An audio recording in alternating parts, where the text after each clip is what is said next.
जनसंख्या वृद्धि समय के दो अंतरालों के बीच किसी क्षेत्र विशेष में होने वाली जनसंख्या में परिवर्तन को जनसंख्या वृद्धि कहते हैं। जैसे 2001 के अंदर भारत की जनसंख्या 102.7 करोड़ थी, जो कि 2011 में बढ़कर 121.02 करोड़ हो गई। तो हम कह सकते हैं कि भारत की जनसंख्या वृद्धि इन 10 सालों में थी 18.15 करोड़।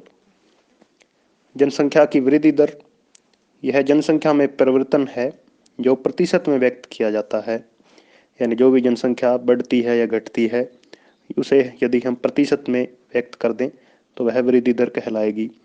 विश्व में वर्तमान जनसंख्या वृद्धि दर 1.05% है, यानी जो जनसंख्या पिछले साल थी उससे अगले साल के अंदर 1.05% की बढ़ोतरी हुई है।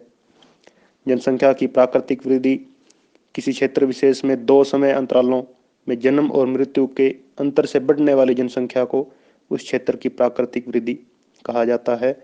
जैसे हम मान लेते हैं किसी क्षेत्र में 2 महीनों में 100 बच्चों का जन्म हुआ है और उसी दौरान 15 लोगों की मृत्यु हो गई है, तो हम कह सकते हैं कि वहाँ 100 - 15 यानी 85 लोगों की प्राकृतिक वृद्धि वहाँ पर हुई है। जनसंख्या की वास्तविक वृद्धि यह प्राकृतिक वृद्धि से भिन्न होती है। वास्तविक वृद्धि के अंदर प्रवास को भी सम्मिलित किया जाता है। इसे ज्ञात करने का सूत्र है वास्तविक वृद्धि बराबर जन्म माइनस मृत्यु प्लस आप्रवास माइनस उत्प्रवास, यानी जन्म और मृत्यु के अंतर और आप्रवास और उत्प्रवास के अंतर को जोड़ दिया जाए तो वह वास्तविक वृद्धि होगी।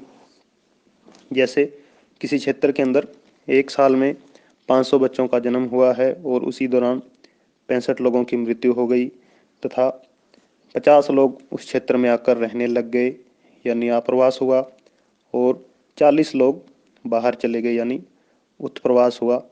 तो इन सब को हम इस उत्तर से ज्ञात करेंगे जो कि वास्तविक वृद्धि कहलाएगी।